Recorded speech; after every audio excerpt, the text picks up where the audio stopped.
Muy bien, vamos a hablar del tejido óseo. Y acá se mezcla un poquito las cosas porque la palabra hueso significa tejido óseo y también significa el órgano hueso. Entonces a veces mezclamos. Hoy tendría que hablar solamente del tejido óseo y no hablar nada de los huesos, que son órganos. Pero se nos va a mezclar un poco la explicación porque la costumbre es esa. El tejido óseo y los huesos. Ahí tienen algunas funciones del tejido óseo, todas muy conocidas como soporte, locomoción, la forma del cuerpo. En fin, si no fuera por los huesos seríamos invertebrados, ¿no?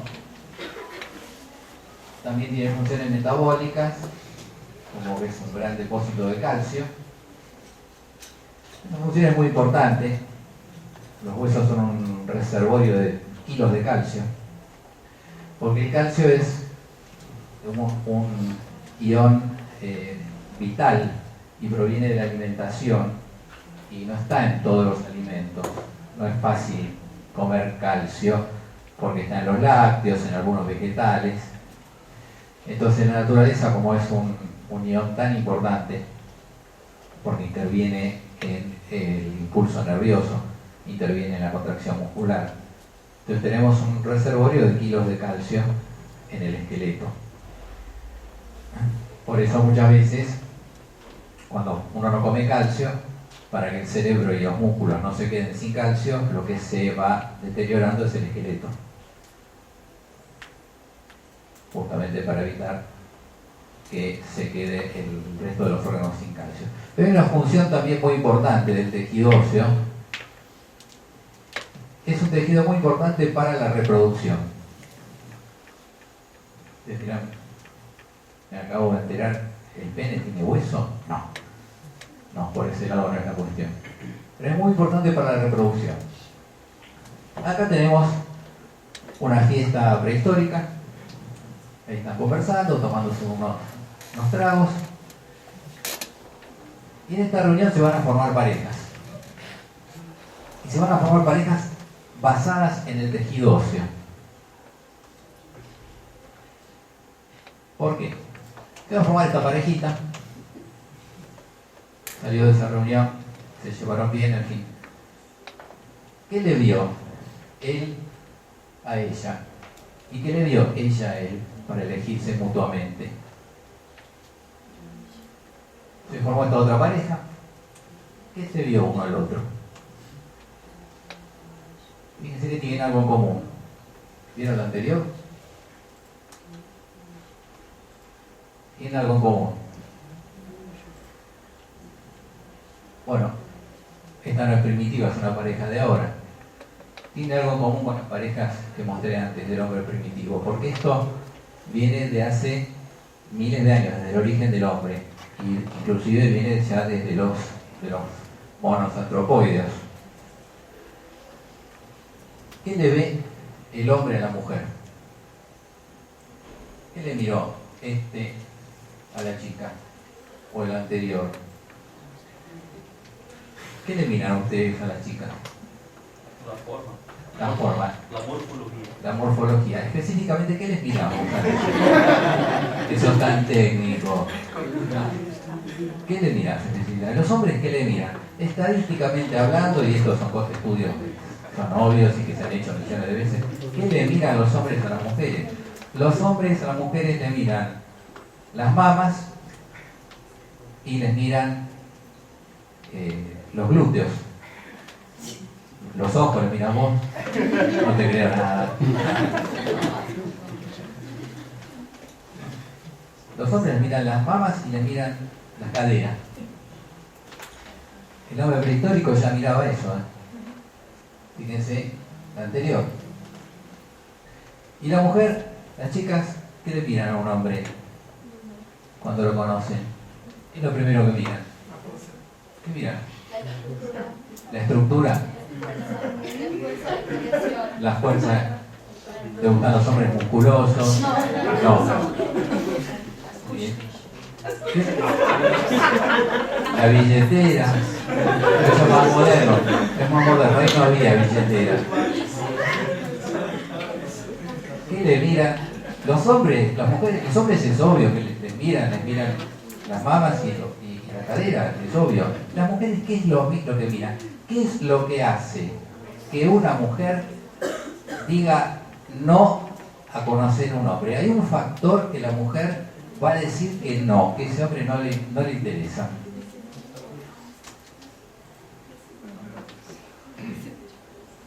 ¿Qué sería uno del otro acá? Todos tienen algo en común. Bueno, acá también hay algo en común. Y acá, esta pareja, ¿por qué se rieron todos? ¿Por qué se rieron? Porque no es como una mujer se mata al género. ¿Cómo? No es, para la actualidad, el hombre siempre tiene que ser mayor, más grande que la mujer. Y siempre es Bueno, de la antigüedad. está estudiado que el factor más importante para una mujer es que el hombre sea más alto. Estadísticamente, la gran mayoría de las mujeres no va a salir con hombres más bajos. Casos como este son raros. Y casos como este son raros. Todo tiene su explicación seguramente, pero son raros. Por eso todos se ríen, porque parece raro. Todos nos reímos de esta pareja porque parece rara. ¿Qué tiene de raro que sea más bajo él? Bueno, entonces, ¿por qué? Como decía en el comienzo, desde el origen del hombre, en la caverna primitiva, se elegían las parejas y se elegían por este concepto. El hombre miraba a la mujer para ver si iba a poder darle hijos y darles de comer. O sea, le mira las mamas para ver si le va a dar leche a los hijos. ¿Es lo que vos dijiste que mirás? No, los hijos no te importa mucho. Le siguen mirando lo mismo, pero quedó eso incorporado en los genes, esto es genético. Le miran las mamas porque hace 50.000 años que los hombres eligen mujeres con mamas grandes porque eso les asegura que le van a dar leche a los hijos. Y con cadera grande, por eso tenemos a Miss Bum Bum en Brasil. Me dicen Miss Bum Bum, que le dan un premio por tener un bum bum grande, qué increíble, ¿no? Lo que es la sociedad. Lo que es la sociedad. Pero eso son 50.000 años y son genes que se dedican a eso. El hombre mira la cadera para ver si la mujer va a tener parto fácil. Cadera grande, el parto va a ser fácil. Y pasaron 50.000 años y seguimos mirando lo mismo, porque están los genes. Y la mujer le mira al hombre la altura y, como decía ella, la contextura física. Porque la mujer busca un hombre que pueda salir corriendo, cazar un animal y traer la comida.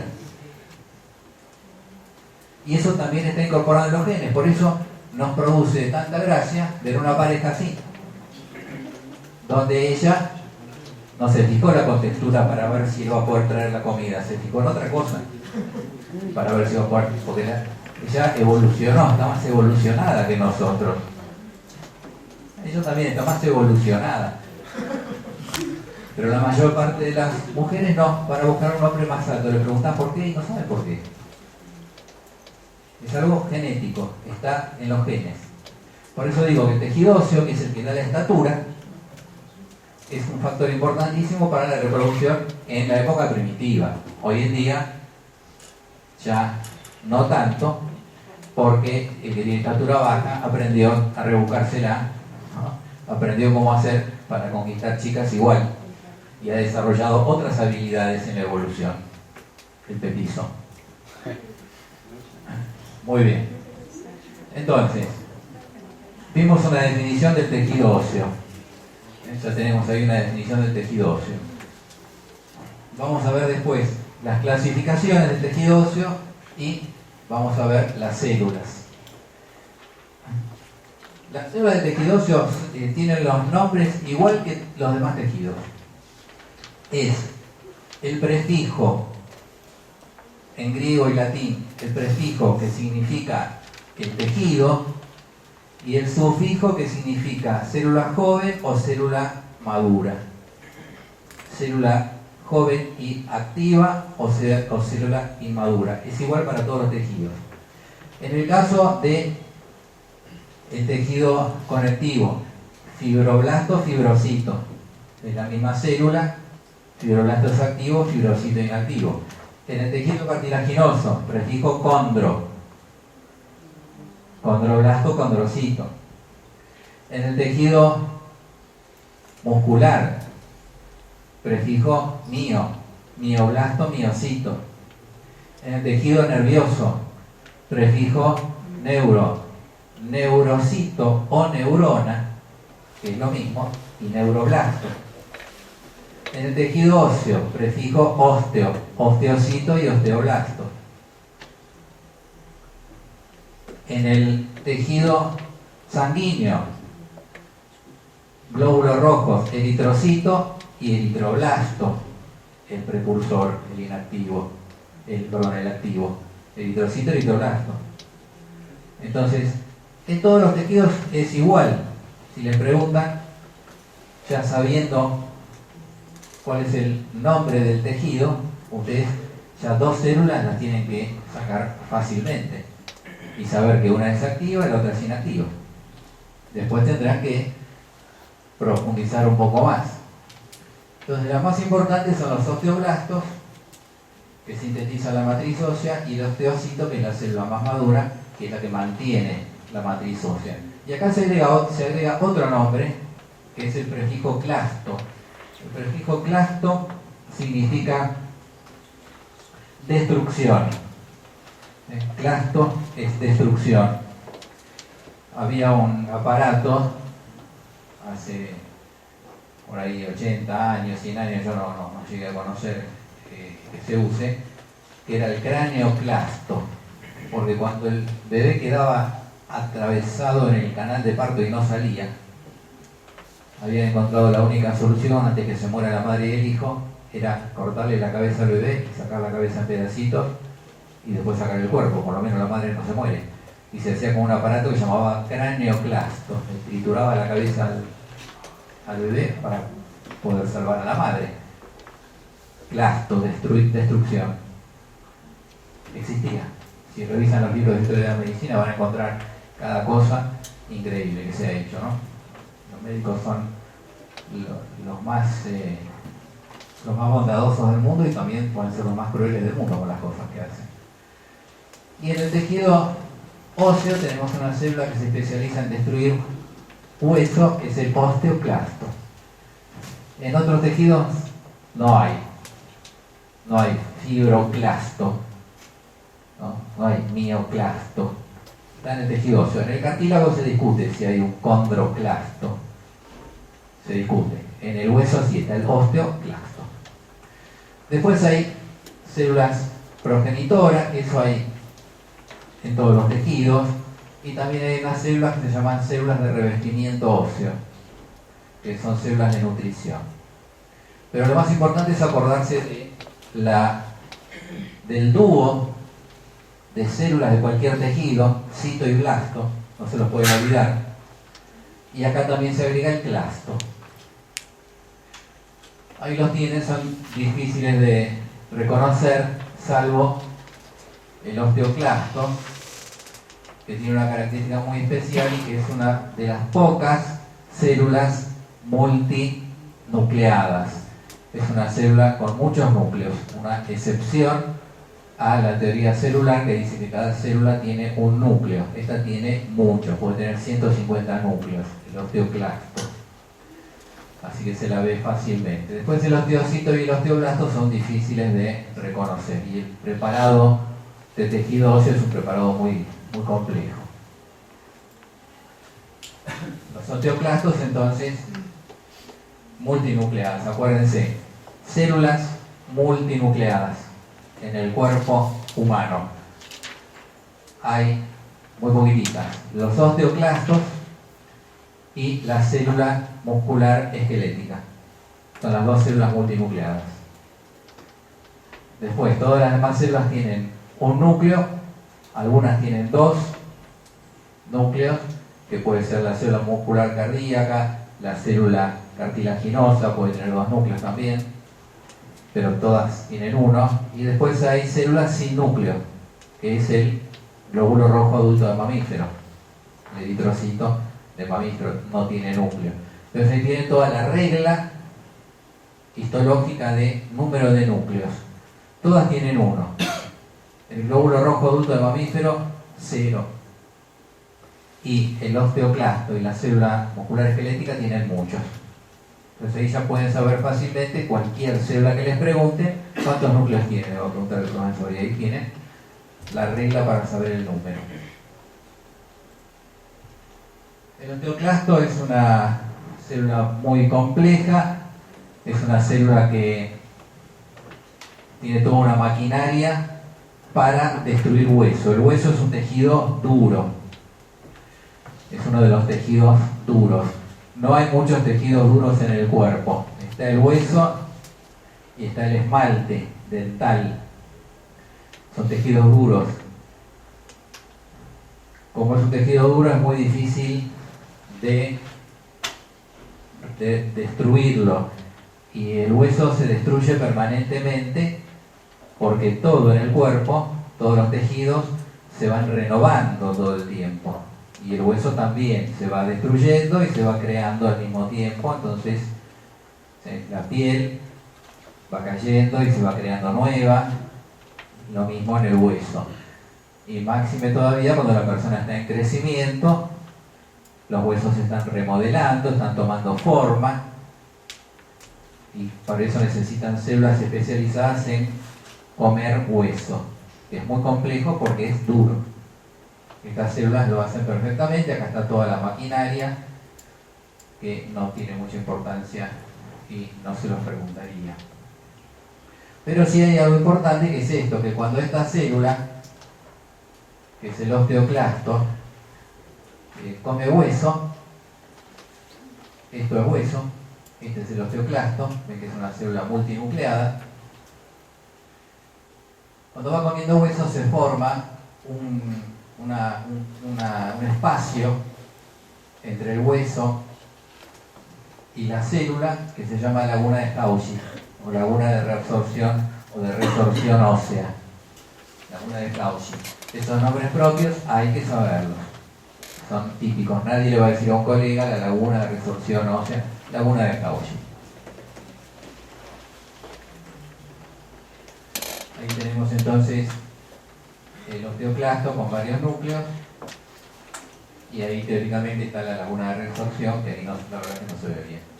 No se la van a preguntar. Muy bien. Entonces, definición del tejido óseo. Es un tejido caracterizado por la dureza. La dureza se debe al contenido de cristales de hidroxiapatita. La hidroxiapatita tiene calcio. Se lo clasifica de esta manera: tejido óseo laminillar y no laminillar, o tejido óseo maduro o adulto y tejido óseo embrionario. El más importante es el tejido óseo laminillar, que es el que tiene casi todos los huesos del adulto. El tejido óseo no laminillar está básicamente en el feto. A su vez, el tejido óseo laminillar o maduro se divide en compacto y esponjoso. Ustedes han visto en anatomía los huesos que tienen su parte de hueso compacto y su parte de hueso esponjoso. Entonces, clasificación, definición, después van por la clasificación. Eso en una hojita memorizado, no tener que pensarlo mucho. Aquí tienen, en anatomía les explican en los huesos cuál es la parte de hueso compacto, cuál es la parte de hueso esponjoso. La característica del tejido óseo, como todo tejido, tiene dos partes. Esto también lo pueden decir en todos los tejidos y no se van a equivocar. Tiene las células y la sustancia intercelular. En el tejido epitelial, la sustancia intercelular es muy poquito, casi nada, porque las células están unidas por uniones intercelulares, así que tiene una casi falta de sustancia intercelular. En el tejido conectivo la sustancia intercelular es la parte más importante, son las fibras y la sustancia amorfa, las fibras colágenas, articulares y elásticas. La sustancia amorfa la dividimos después, como ustedes tienen en el apunte o en el libro. Y en el caso del hueso, la sustancia intercelular es muy importante porque es la que está mineralizada con estos cristales de hidroxiapatita, que tienen calcio.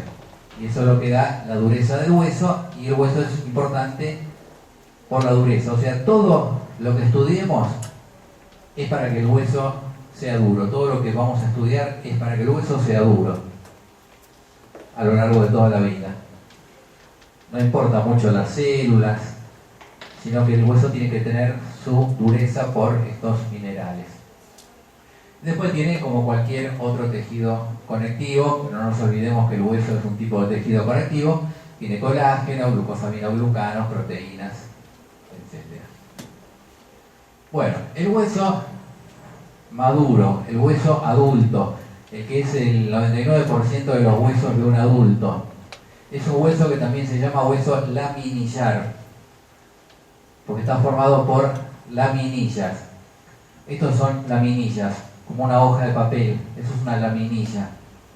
Si esto fuera una laminilla ósea, esa hoja está formada por las células, osteocito, osteoblasto, osteoclasto, está formada por la sustancia intercelular, pero tiene un espesor muy delgadito, la laminilla ósea, como estas hojas de papel. Laminillas óseas. Muchas laminillas de esas forman un hueso en el adulto. Por eso tejido óseo laminillar o adulto o maduro. ¿Y de qué forma están puestas esas laminillas? Bueno, acá parece como si hubiera venido un ingeniero de construcciones y hubiera fabricado un edificio con estos elementos. El ingeniero cuenta con arena, cal y cemento, piedra, hierro para hacer un edificio. Y las proporciones de arena, cal y cemento las sabe el ingeniero, cómo poner las varillas de hierro para que el edificio sea duro, pero a su vez elasticidad para no quebrarse. Hay un equilibrio en un edificio. Ustedes están en el piso 20, 30, 50 de un edificio y el edificio se mueve con el viento. El edificio es duro, pero tiene una elasticidad. Eso el ingeniero es el que estudia cómo hacer para que el material tenga esa elasticidad. Si no, se quiebran los edificios. Se quiebran. Si ustedes compran en la ferretería, compran cemento Portland, cemento puro, lo mezclan con agua, es lo más duro que hay el cemento Portland, los edificios son de cemento Portland. Ustedes lo mezclan con agua, tienen el material más duro que hay, pero lo golpean y se quiebra. No tiene elasticidad, por eso el cemento se mezcla con arena, se mezcla con piedras, se mezcla con cal y con unas varillas de hierro y tienen el hormigón armado. Se llama hormigón armado. Es duro, pero se puede mover. El hueso lo mismo. La naturaleza, con estos elementos, estas laminillas, tuvo que fabricar los huesos del cuerpo, con una cierta proporción de laminillas ubicadas en una forma muy precisa para que aguanten el peso del cuerpo, el peso de cada lugar, la posibilidad de aplicarles más peso del que yo me imaginaba. Es un equilibrio muy delicado. La cantidad de calcio que le pongo, la cantidad de osteocitos, osteoblastos, osteoclastos, la cantidad de proteínas, de colágeno, la cantidad de glucosaminoglucanos, la mezcla es perfecta. El hueso tiene un diseño de ingeniería perfecto. Entonces, la cuestión ahora es cómo están ubicadas esas laminillas en un hueso. Y están ubicadas en los huesos largos en forma de cilindros concéntricos. Las láminas están en forma de cilindros concéntricos. Acá tienen entonces el típico corte transversal de hueso largo, diáfisis de hueso largo, para ver cómo están dispuestas las laminillas. Están acá dispuestas en círculos concéntricos. Acá se ve el corte de distintas formas, lo han dibujado. Cada una es una laminilla. Estos son los osteocitos. Y las laminillas forman estos cilindros concéntricos que estoy viendo acá. Y acá están las laminillas reales del hueso.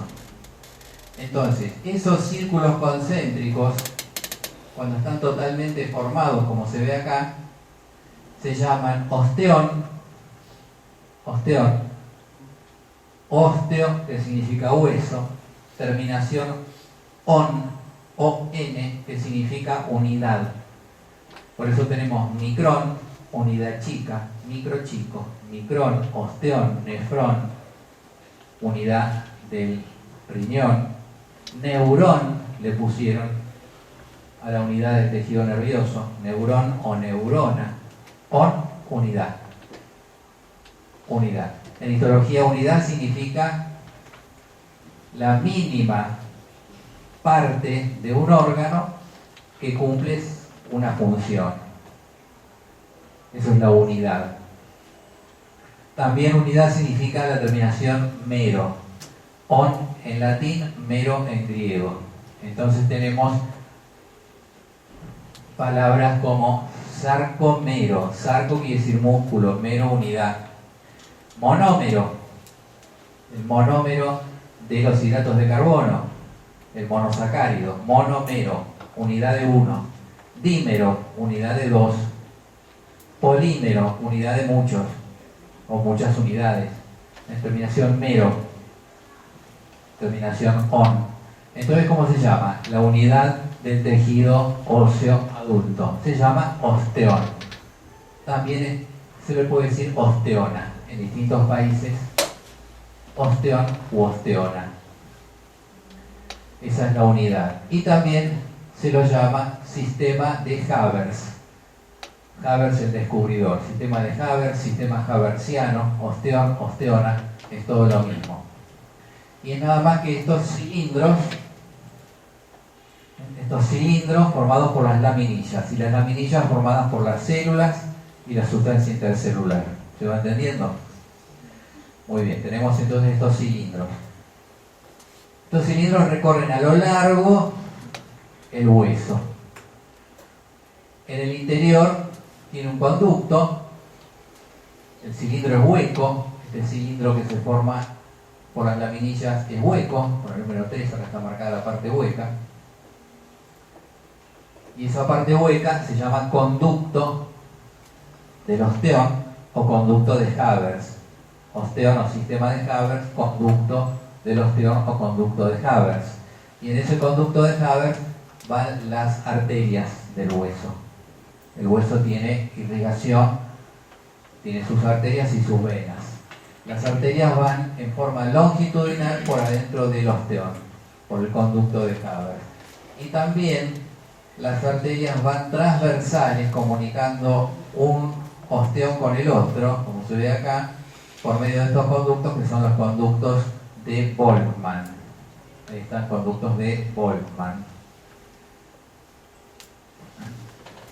Luego tenemos también otras laminillas que no llegan a formar cilindros, sino que se llaman laminillas circunferenciales. No llegaron a formar un cilindro para armar esa estructura. Cada laminilla está puesta en un lugar exacto para que ese hueso resista. Si esta estructura se altera, el hueso se quiebra y lo que tenemos se llama fractura patológica. Si yo rompo el hueso de una persona con un martillo, o la persona se cae y se rompe un hueso, el hueso está sano pero la fuerza fue demasiado grande y se rompió, eso es una fractura fisiológica. Se rompió porque la fuerza era muy grande. Ahora, si yo me golpeo un poquitito o me caigo ahora al piso y se me fractura el cuello del fémur mío está debilitado, tengo una fractura patológica, debo tener osteoporosis por la edad, ¿no? es la fractura de cuello de fémur del anciano. Se cae de la silla, estaba sentado el abuelito. Miren, cuando te van a decir, no, pero me choque, el abuelito estaba sentado ahí, dando la clase, y se cayó y se fracturó la cadera. Bueno, es una fractura patológica, para eso hay que hacerse análisis para ver si el hueso tiene suficiente calcio. Se hacen estudios para ver si el hueso tiene suficiente calcio y no hay riesgo de fractura patológica. Entonces tenemos las laminillas circunferenciales que hay internas, externas y en el medio, o sea por todos lados, completando todos los espacios que hay entre un osteón y el otro. Estas laminillas especiales Sí. son de osteomas viejas. Ahora, las laminillas circunferenciales me preguntan si son de osteonas viejas. No. No, las intersticiales. Las intersticiales no son osteonas viejas, sino que son, el hueso no es un elemento estático, está todo el tiempo renovándose, van creciendo nuevas laminillas y van desapareciendo otras, y si fueran solamente cilindros no se puede dar la forma correcta al hueso, así que hay cilindros y hay también semicírculos y hay circunferencias en todos lados, no es que sean viejas o nuevas, sino que es para poder completar la forma del hueso. No se podría hacer el hueso con la forma anatómica que tiene solo con cilindros. Y otros elementos que tienen que saber es cómo se llama la capa más externa del hueso, se llama periósteo. Peri quiere decir alrededor, osteo-hueso, y cómo se llama la capa más interna, se llama endósteo. Endósteo, endo, adentro, osteo, hueso, endoosteo sería, pero como no repetimos la O en español, en lugar de endoosteo se pone endósteo. No repetimos, queda mal. Entonces hay varias palabras que las decimos de otra forma. Por ejemplo, el nombre correcto del ovocito es oocito. Oocito, van a ver que hay libros que dicen ovocito, pero como en castellano, ¿no? Los argentinos y hay otros países les suena feo ovocito, le agregaron una B en el medio, ovocito, y acá en lugar de endoosteo, endosteo. Son pequeños cambios que se hacen. Entonces acá tenemos, esto es el corte transversal de la diáfisis de un hueso largo para mostrar los elementos, las laminillas, los conductos. Y también es muy importante tener en cuenta esto, que pasan vasos sanguíneos por el interior de los osteones en los conductos de Havertz y también por los conductos de Volkmann. Es muy importante, ¿por qué? Porque cuando se fractura un hueso hay hemorragia. El hueso es un tejido que tiene sangre. El único tejido sin sangre es el tejido epitelial. Y hay una excepción, hay un tejido conectivo que no tiene sangre, que es el tejido conectivo denso moderado laminar de la córnea. La córnea es el único órgano que no tiene sangre. ¿De qué se nutre entonces la córnea? Del oxígeno del medio ambiente y del líquido que está por detrás de la córnea, de los humores del ojo. Humor que es el líquido. Fundamental el oxígeno que llegue a la córnea para nutrir, porque no tiene sangre. Por eso cuando nos ponemos a veces un lente de contacto mucho tiempo, el lente de contacto no permite que llegue oxígeno a la córnea y se produce la úlcera de córnea por falta de oxígeno. Después todos los demás tejidos tienen sangre. Otra excepción, tejidos sin sangre, hay otro que es el cartílago, un tejido sin sangre. También es una excepción al concepto de que los tejidos tienen que estar irrigados. El cartílago tampoco tiene sangre. Y por eso también el cartílago se ve muy afectado por enfermedades degenerativas, porque es muy vulnerable, porque depende mucho de la irrigación de otros tejidos, tiene su irrigación propia. Bueno, los sistemas de Havertz entonces, y acá los tenemos, no van a ver preparados de tejido óseo, no les vamos a preguntar en el examen, Los preparados son muy complejos de hacer. Tejido duro, ¿cómo lo cortamos? Con el micrótomo no se puede. El complejo en general no mostramos. Si su profesor les mostró un preparado y les dijo, lo voy a tomar, entonces lo tienen que saber. Son imágenes bastante sencillas. Imagen de círculos concéntricos. Imagen de círculos concéntricos. No hay muchos en histología, en imágenes de círculos concéntricos. Van a encontrar imagen de círculos concéntricos en los sistemas de Haber y en los corpúsculos de Batter-Pacini. Imagen en catáfila de cebolla se llama. Catáfila de cebolla. La catáfila de la cebolla es la cebolla. Corto la cebolla transversalmente y veo que son capas. Eso es círculos concéntricos. En medicina le decimos imagen en catáfila de cebolla. Entonces, a profesor dicen, veo una imagen en catáfila de cebolla con un centro hueco. Esto es un osteón o sistema de Haber, la unidad del tejido óseo. Por el centro pasa un vaso sanguíneo, que es el conducto de Haber. Las células que se ven ahí son los osteocitos. Perfecto, sabe todo. Bueno, luego tenemos acá lo que les comentaba, el periósteo y el endósteo. Y ahora pasamos a un tema relacionado, que es el tema de cómo se forma el tejido óseo. ¿Cómo se forma cada tejido? Bueno, prácticamente no lo vieron.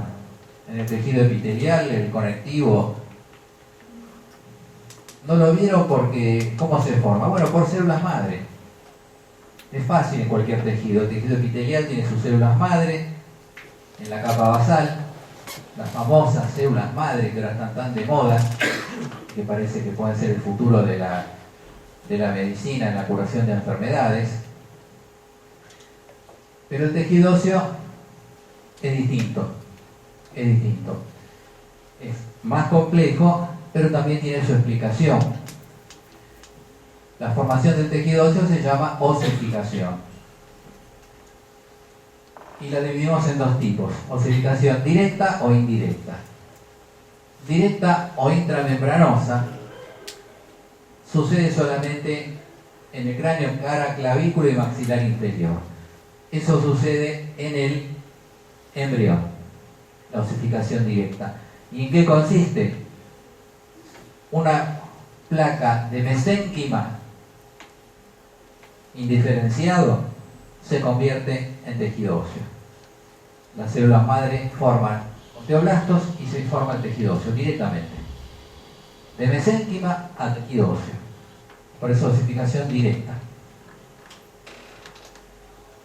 O intramembranosa, porque es en una membrana o placa de mesénquima. En los lugares que está escrito ahí. ¿Por qué en esos lugares? Porque cuando nace el bebé, yo tengo que asegurarme que esté protegido, lo más importante.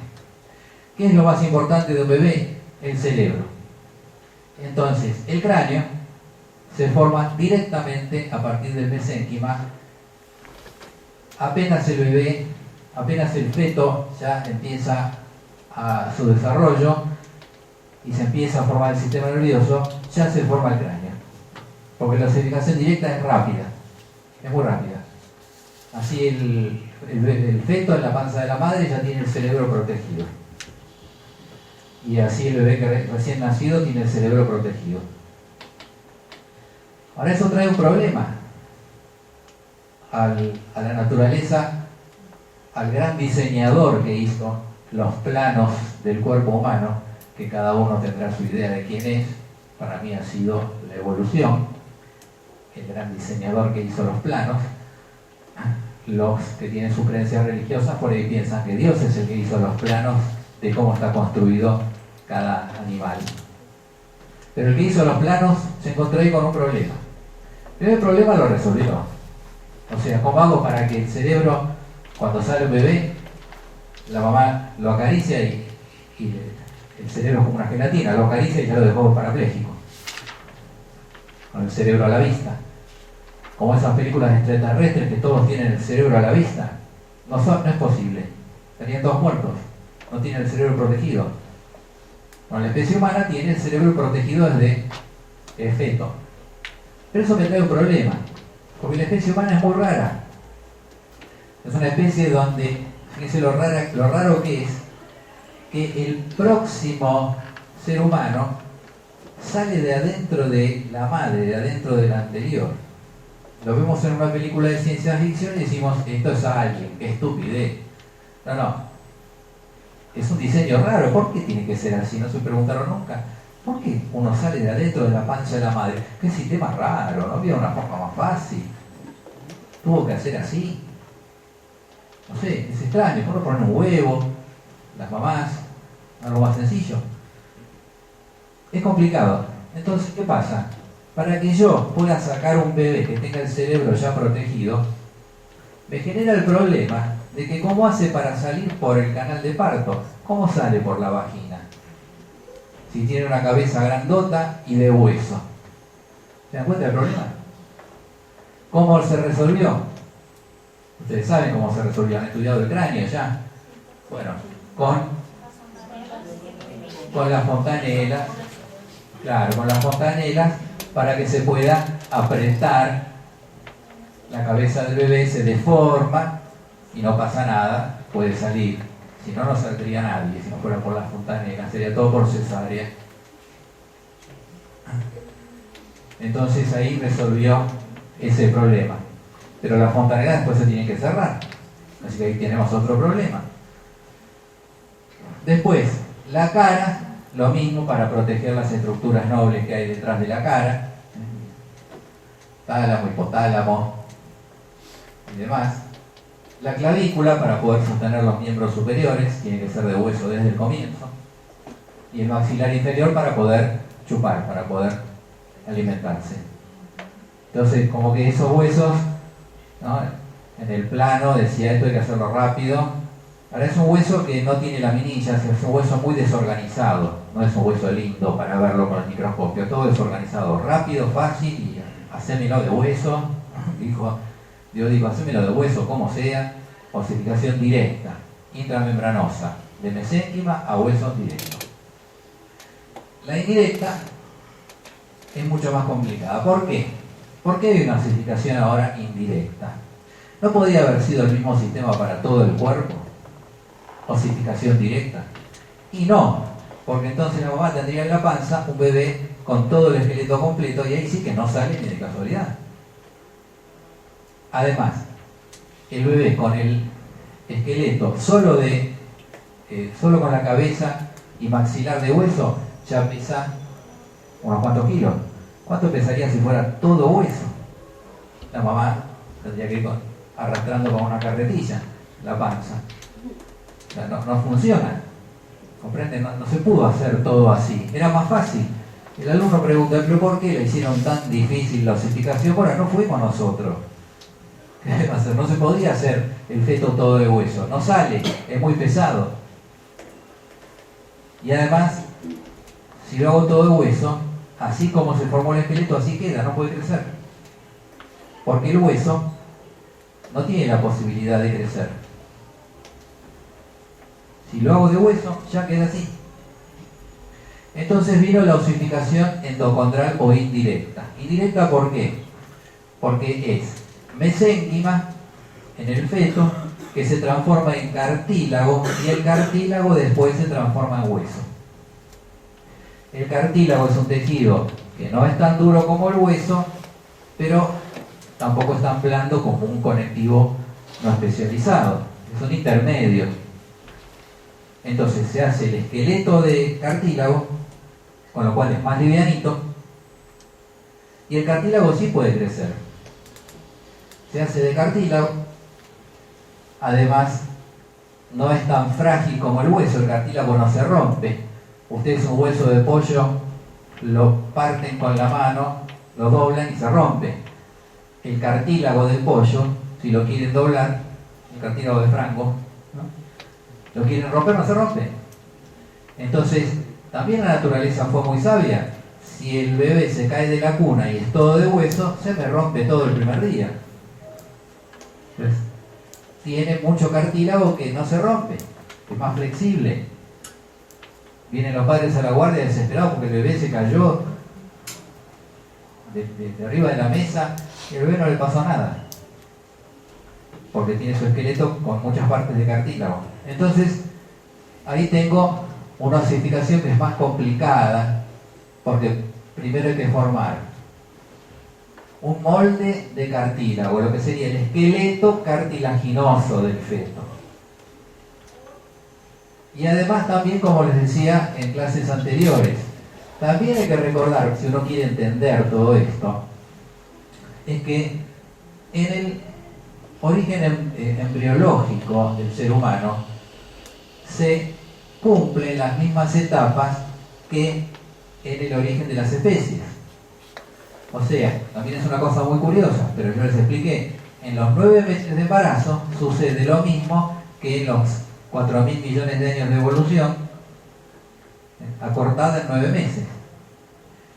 Va pasando por todas las especies, empieza con una ameba, que es el óvulo fecundado, un organismo unicelular, y llega al mejor de todas las especies, al ser humano. Y pasa en el medio por todas.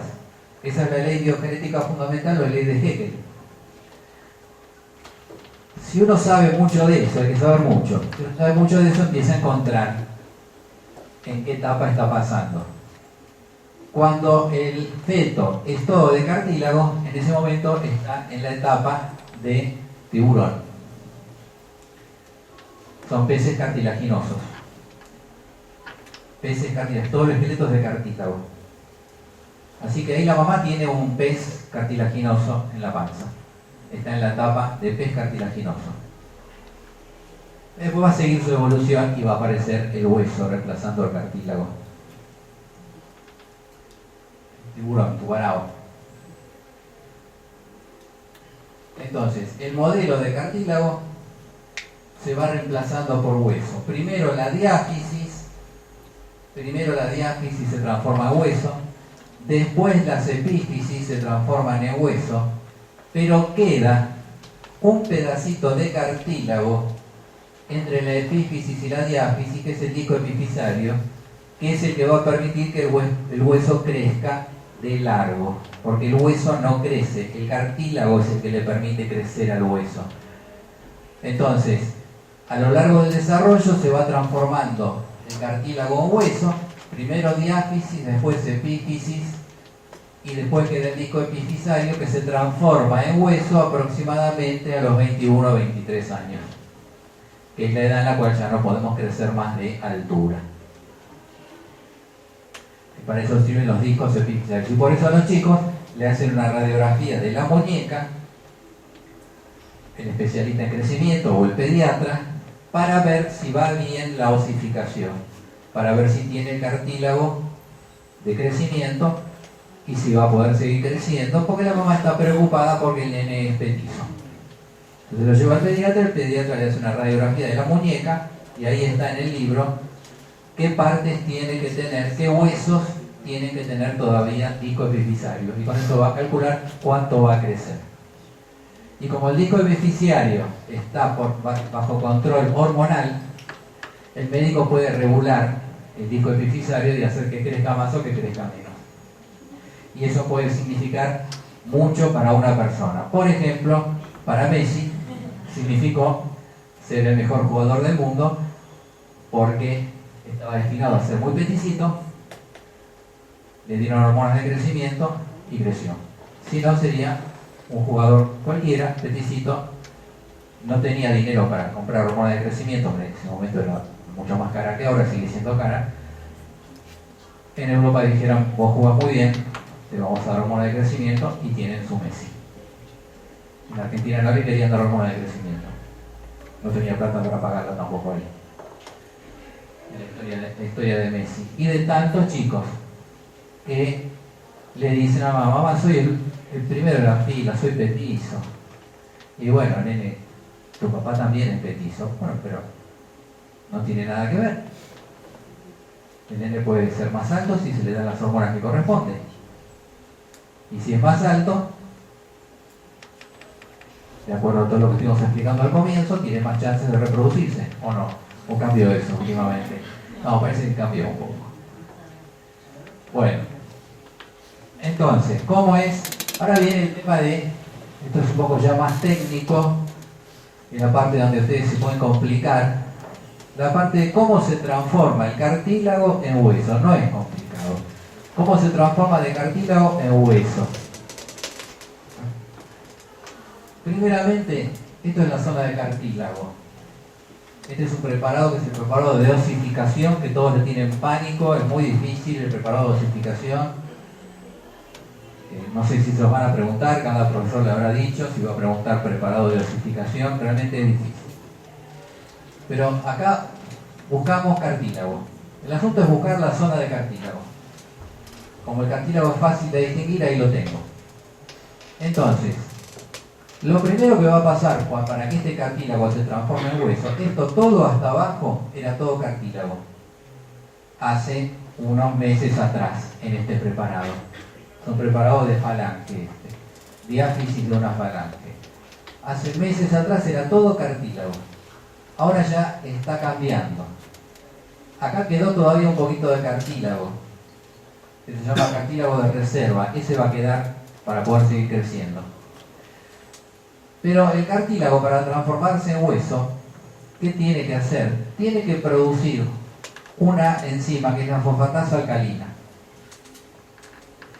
La fosfatasa alcalina hace que precipite los cristales de hidroxiapatita, que precipite el calcio. Y entonces ahí se forma el hueso. Para que haya hueso hace falta el calcio. El calcio no precipita en un tejido. Hace falta fosfatasa alcalina, que es la que permite que se precipite y que el tejido se llene de calcio sólido. Entonces, la célula del cartílago, el condrocito, es la que produce la fosfatasa alcalina. Pero hace falta mucha fosfatasa alcalina.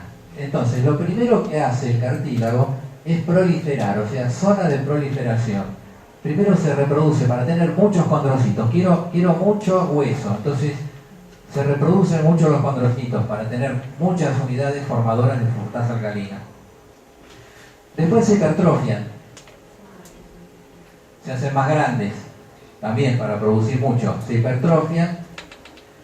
Y una vez que están hipertrofiados, producen la fosfatasa alcalina. Y a continuación ya se deposita el calcio, zona calcificada. Acá ya tengo calcio.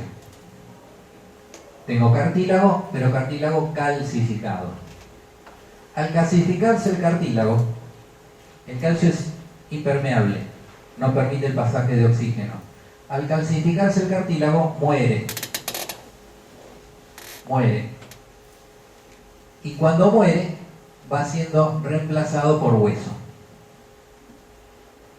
Entonces, a continuación de la zona de cartílago calcificado, tengo la zona de hueso, donde tengo ya las células óseas. El hueso se ve acidófilo y el cartílago calcificado se ve basófilo. Entonces, en el preparado, el truco es buscar la línea que divide la parte basófila de la acidófila.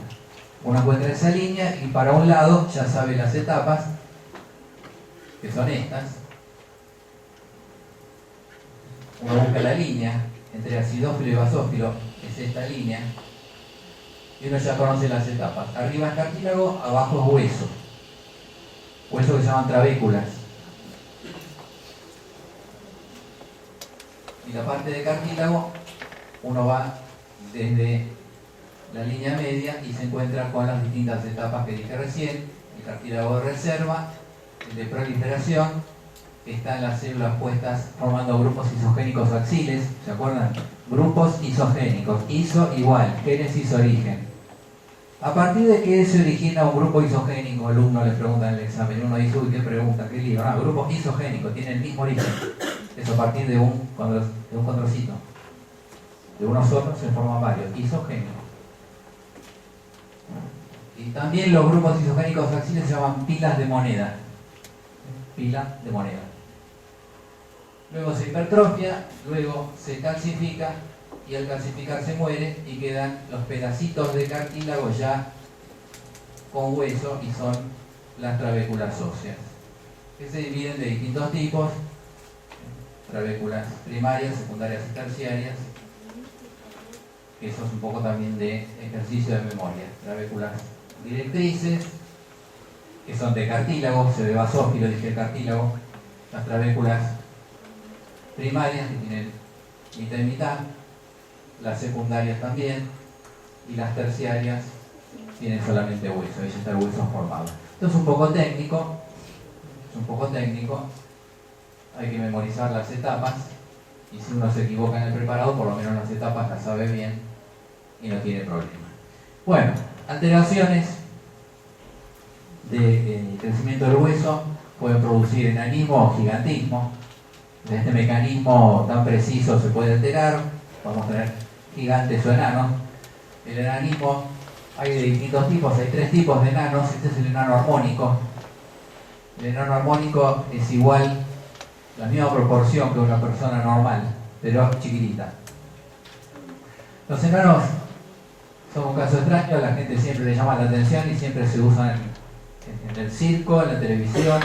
Es una cosa bastante denigrante que siempre llaman un enano como si fuera que están llamando, si estuviéramos en la época del circo medieval, y llaman al fenómeno del circo, la mujer barbuda del circo, el enano. Parece mentira, pero la televisión sigue mostrando al enano como si fuera algo para divertirse. Estos son enanos, un enano armónico. En la televisión hay alguno, es el enano de Duro de Domar. No recuerdo cómo se llama, el muchacho de Duro de Domar. ¿Vieron el programa? Sí, los argentinos. Con Petinato estaba el que hace el Mini. El Mini es un enano armónico. Eso se produce por panhipopituitarismo. Otra palabra larga. Descomponemos la palabra. Pan, todo. Hipo, poco. Pituitarismo, pituitaria. Pituitaria, glándula hipófisis.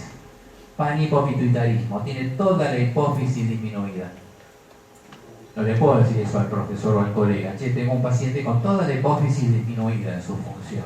No, le digo, tengo un paciente con un panhipopituitarismo. Pero estoy pensando qué es lo que digo. Estoy descomponiendo en prefijos y sufijos siempre. Entonces me sale la palabra rápido. Estoy pensando las partes. Panhipopituitarismo. Si la quieren decir todas juntas sin saber qué significa, se equivocan. Bueno, por deficiencia de hormona del crecimiento. Después tenemos el enano hipotiroideo, también llamado cretino. Esto es el enano hipotiroideo es un problema, disminución de la hormona tiroide. Se lo llama cretino. Cretino en castellano en Argentina es un insulto. Vos sos un cretino. Está mal. El cretino en realidad es el enano hipotiroideo. En portugués no sé cretino qué es. La enfermedad se llama cretinismo. Sí, Y el insulto también es cretino. ¿Y cretino es una mala palabra? ¿Qué significa? Lo mismo. Mala persona. Solo la enfermedad que se llama Cretinismo, bueno. Eso es una costumbre de la Argentina, que los insultos son todos enfermedades. Eso, lo que decimos tarado tiene una tara, una carga. El tarado es una persona que tiene una carga, tiene una enfermedad. Tarado, estúpido, son distintos grados de disminución del coeficiente intelectual. Estúpido, idiota es el más profundo. Lo usamos como insulto, mogólico, decimos los argentinos. No se puede decir eso como insulto. No sea mogólico, paralítico, no se jugar a la pelota, paralítico. Andaba a aprender a jugar como Messi, no como Ronaldo. Bueno, Ronaldo es un paralítico. Usamos las enfermedades como insulto, ¿se dan cuenta? Entonces usamos cretino como insulto. No, hay que fijarse que por ahí hay un enano cretino en el aula. Yo no dije nada, lo estoy diciendo, es una enfermedad. Y luego el enano acondroplásico también. Está bien, famoso por bailar con Tinelli. Lo llaman, siguen llamando, como en la época del circo romano, siguen llamando a los enanos para divertir a la gente. Es increíble, pero es así. Es así. Acondroplásico, es decir, no, condrocartílago. Plasia, formación. En una falta de formación en el cartílago. Es el enano acondroplásico. Este es genético, que lo estudiaron por estar estudiando en... Siempre hay algún famoso. Bueno, y este es el preparado histológico, ya les digo. Preparado difícil, es una falange. Hay que buscar la línea que separa lo acidófilo de lo basófilo y después empezar a decir de memoria las capas. Tendría que ser esto. Esta es la zona de trabéculas y esta es la zona de cartílago en crecimiento, el cartílago calcificado. Esto es la primera calcificado. Después me corro un poquito más, cartílago hipertrofiado en pila de moneda, que ahí se ve un poquito en pila de moneda. Ahí se ve en pila de moneda. Después de acá, cartílago, proliferación. Acá ven, buscamos el límite, vamos para abajo, esto es hueso, trabéculas, primaria, secundaria, terciaria. Si la veo azul, primaria, azul y rojo, secundaria. Perdón, azul directriz, azul y rojo, primaria, secundaria, y todo rojo, terciaria. Pero lo tengo que saber de memoria, no voy a esperar a ver lo que se distinga perfecto. Yo le digo, veo todo basófilo, es una trabécula directriz. Y ahí se lo aseguro. Si él ve una parte acidófila, no, yo veo una parte acidófila. Ah, entonces puede ser una trabécula mixta, primaria o secundaria. No, yo estoy viendo todo acidófilo, dice el profesor. Entonces es una trabécula terciaria, ya es una trabécula osteoide. Teoría.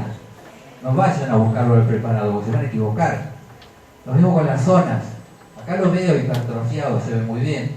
Hipertrofiado en pila de moneda. Y acá ya proliferación por decir, no sé. Y acá parecería de reserva. No importa si me equivoco, lo importante es que yo no mezcle las capas, las digo en orden. Mi profesor sabe que yo estudié y que entendí el concepto. ¿Por qué está en pila de moneda? Y porque se hipertrofia. ¿Para qué? Para producir fosfatasa alcalina. ¿Para qué? Para que se pueda precipitar el calcio y se forme el hueso. Perfecto. Bueno.